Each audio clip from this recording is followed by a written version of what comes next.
What is going on, guys? This is Ben here, bringing another Brawl Stars video. Today, we're going to be showing you how to play and everything you need to know about Brock. He is definitely one of my favorite brawlers in the game, and you guys seem to really want this video sooner rather than later, so that's what we're doing today. Definitely leave a like if you guys do enjoy the strategy videos, and subscribe, and also let me know which brawlers you would like to see next. So without further ado, let's get into Brock here. Brock is one of the best long-range brawlers in the game, and he is so versatile. He can be pretty much played in every single game mode and perform really well. His main attacks deal massive damage, and if you're on par or the same level or above these brawlers, you're going to three-shot all of these. You're going to three-shot a Colt, a Jesse, a enemy Brock, a Dynamite, a Barley, a Ricochet, a Penny, Piper, Tara, Spike, Crow, and Leon. So I think that's 12 brawlers right there. That is over half. So Brock, if he lands all of his shots, is going to three-shot every single one of those. That is huge. And keep in mind with Brock, the difference with him is like, you know how like the downside with Piper is when brawlers get up close to you, she doesn't do a whole lot of damage?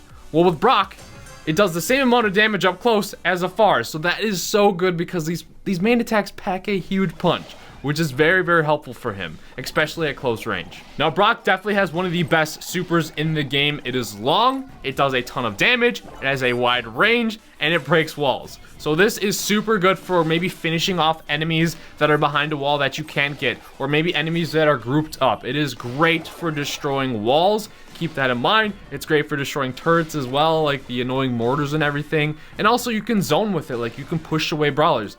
So let's go over the best practices for when you want to use this super. A lot of times, like, you want to actually save it for these right moments. You don't just want to like randomly auto aim it or spam it as soon as you get it, because his super is very, very good. Like, say for instance you're playing Bounty and there's an enemy Penny that has a mortar, and the mortars are so annoying. A lot of times you want to save his super so when Penny drops down her mortar, you can take care of it. Like if you're able to have an open range and hit all of the mortar shots on it, it's going to destroy it. Or at least you can open up the walls to maybe open it up so your teammates can take care of it. Now it also is huge in Heist. On some of the Heist maps that he's good on, he can open up the wall in front of the safe. In Brawl Ball, he can do the same thing. He can open up the walls in front of the goals. Now, it is also very, very good for zoning. Like, say there's like you just destroyed an enemy that had a ton of gems, and the enemy is trying to grab all those gems and pick them up again.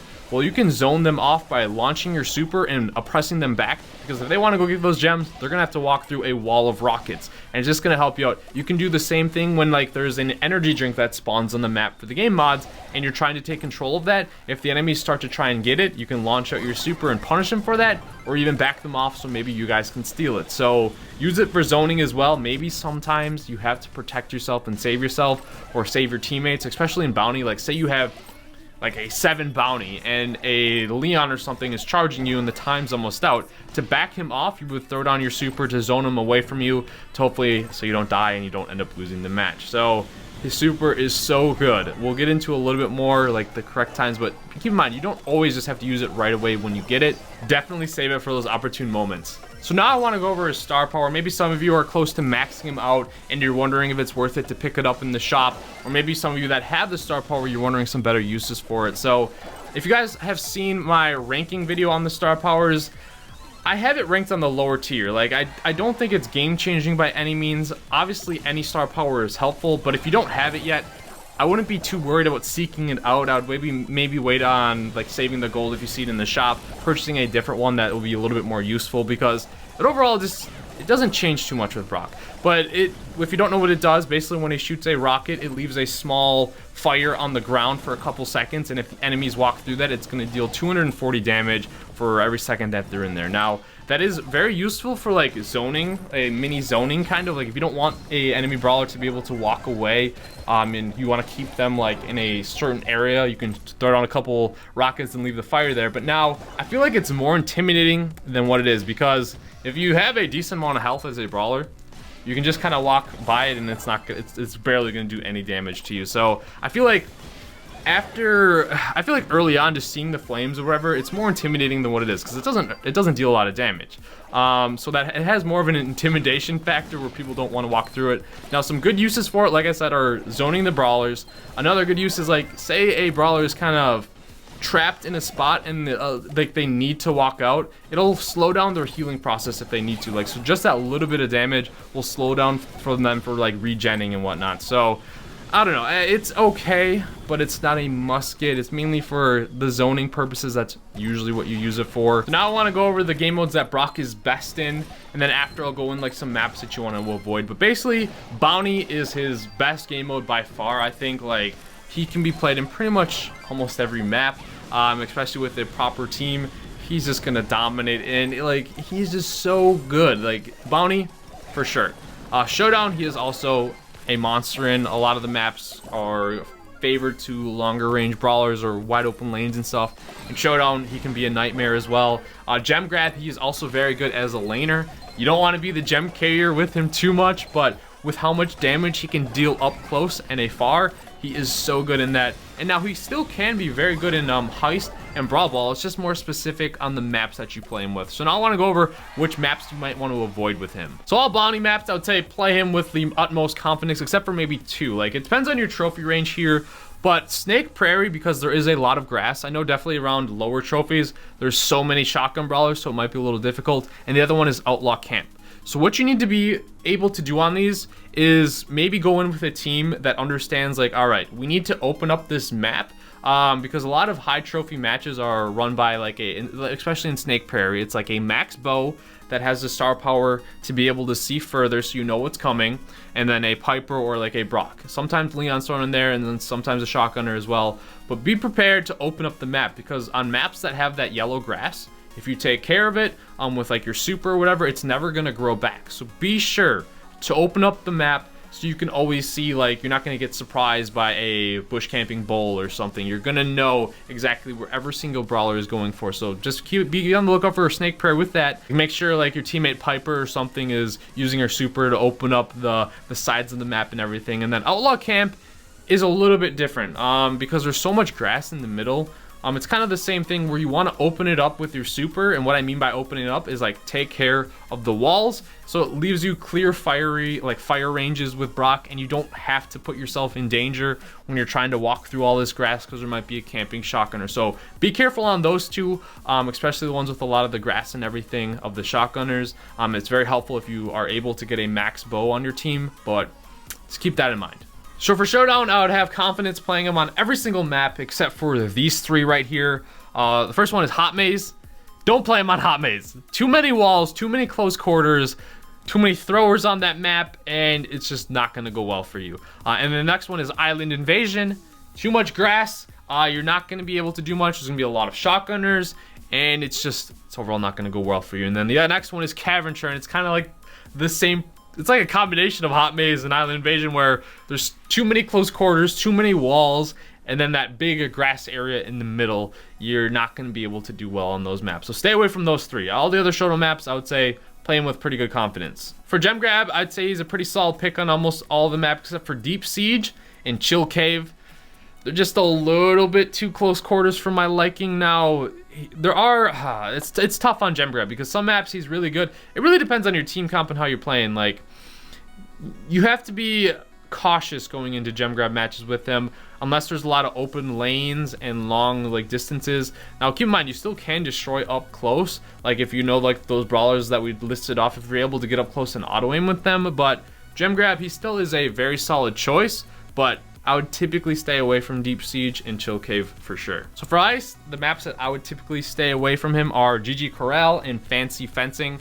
Now, if you want to play it like a game where you just try and get your super and open up the middle and open up all the walls, you can go for that route, because then it's just all wide shooting lanes. But typically, since how close quarters and how many walls there are, it might be a little tough early on, and I feel like Heist is like a snowball game. Like once you get like, I don't know, I typically stay away from one of those 2. For Brawl Ball, it's Sneaky Fields, Triple Dribble, and Puddle Splash. I don't like playing him on that. It's the same principle where there's too many walls, too many close quarters. and it's kind of difficult. But if you do end up playing on that, make sure to open up the walls in the middle and around the enemy's goal and stuff to make it easier, make your life easier basically, to find open shooting lanes and not have to face check corners and all that stuff facing a lot of the shotgunners. So yeah, he's overall good in like a lot of maps though, and at least in almost every game mode he can be played on at least some of the maps. So now I just want to go over some general tips with him while you're playing to help you guys out. Now, the first one is use your range to your advantage. He has such a long range, and he's going to outrange so many brawlers. Like, just keep your distance a lot of the times. Like, it's going to be helpful for you. Yes, you can do a ton of damage up close, but still, you want to use that range basically to your advantage and just keep your distance and just peck them with shots for as long as you can. And now, another thing is, I would say lay off the auto aim unless like they're very close range to you. Like, remember how we were talking about how we can 3-shot a lot of brawlers? If it's a close quarters instance and they're like right on top of you and you want to get your shots off as fast as possible, you kind of switch, you basically in your mindset be like, all right, now Brock, you're gonna be a shotgunner here, you're gonna be a bull, we're switching to auto aim at close quarters, trying to take care of like a Jesse or something, where you just run up to them, 3-shot them, and then get out because you're going to be able to take care of them. He's also one of the best peek shooters in the game. This is where you are standing behind a wall and you see an enemy. You pop out for a split second, get your rocket off, and you go back behind the wall.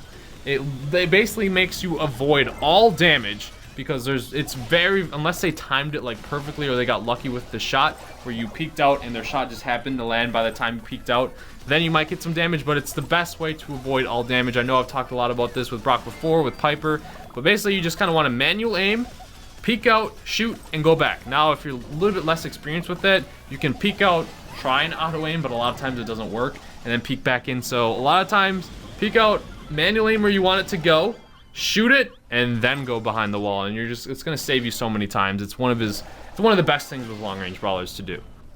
And then another thing too is like he's very good with strafing. Like say you're dueling with another Brock or another Piper or maybe a Penny or anything, just moving that left to right, trying to be unpredictable while you're aiming your shots, trying to hit them. It's so helpful to just not be so predictable and just walking straight to the left and just getting pelted. So strafing. And then I just want to make this clear, like this point clear here. I already talked about the best uses for a super and stuff, but literally try and save it for the most opportune moments. It's like if you need like a clutch kill, or you just need a kill maybe to get you guys ahead in bounty, you need to finish off a brawler that has a ton of gems, you need to open up some walls. Like, do not be afraid to just use a super to open up walls. Like, you don't always have to get damage to the enemy brawler, that's a plus, but a lot of times it's okay to just use his super to open up the map, to maybe take away the enemy's cover or just stuff like that. Because like if you're going into a game and say your team composition is a little bit more longer range brawlers and the enemy has a bunch of shotgun brawlers and stuff, and it's on a map where they can hide behind like little corners and walls and stuff, you want to use your super to open that up so it gives the enemies less cover, because then you can just rain down shots on them and they're not going to be able to dodge effectively.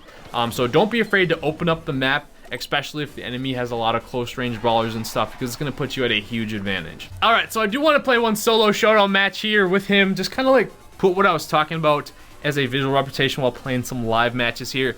If I had to say like how easy he is to play, by saying him like ranking him like beginner, intermediate, or expert, like say for instance like a beginner brawler, just it's super easy to pick up and play, like a Bull or a Shelly, I put him more on like intermediate, because I feel like he takes a little bit of time to learn, and the webcam is frozen here, but I feel like he takes a little bit of time to learn to play, because you don't just want to manual aim with him or auto aim with him. It's more about manual aiming, picking those shots when to shoot. But basically what we're going to try and do is peek shoot. I like to play him a lot, like pretty passive in Showdown, unless I'm able to get a lot of like those boxes early for the power cubes. Other than that, I tend to kind of just chill back, fire off some rockets, try and get my super, and then once I have my super, I'm a little bit more aggressive. But early on, I'm a little bit more passive. We have a decent spawn. I'm gonna go for these two boxes over here. There's a Leon. I hate so many of these showdowns with Leon. It's very annoying. We did get a couple hits on him though. It does take me 3 shots to take a box. So let's see. Basically trying to peek. He's gonna try and steal that box there, so Nice, and then my fire will take care of it. Alright, so this Leon is almost dead. We got him. There's one box in the way back. I feel like I don't want to grab it because I'm going to get pinched, but we're going to go for it. This could be a very risky play because I'm going to take like 3 ticks here. 4. I took 5 ticks. That was almost risking it there. Normally I'm not that risky, but I wanted that power cube. So we're doing okay though. A bow chilling.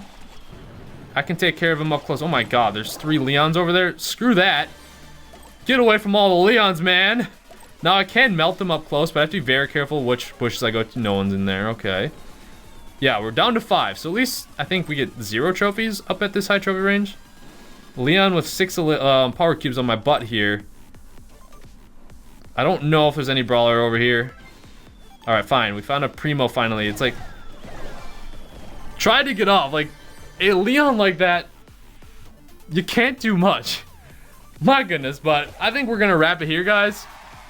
We get for 4 we get 2. I mean, it's tough to push at I think over 500 trophies, but I didn't even see it coming. Normally at a close range engagement like that, if you at least know they're coming, you can take care of the brawler with your 3 manual auto aim attacks and stuff, but there was no chance. That guy had more elixir too. But thank you guys so much for watching. Let me know what you guys think about Brock. I don't know if I should have risked it for that last power cube, but it paid off, I guess. But other than that, thank you guys so much for watching. Subscribe if you're new to the channel. Let me know what you guys think about Brock. Do you like him a lot? Do you not? Let me know which brawlers you'd like to see next. And I'll see you guys later.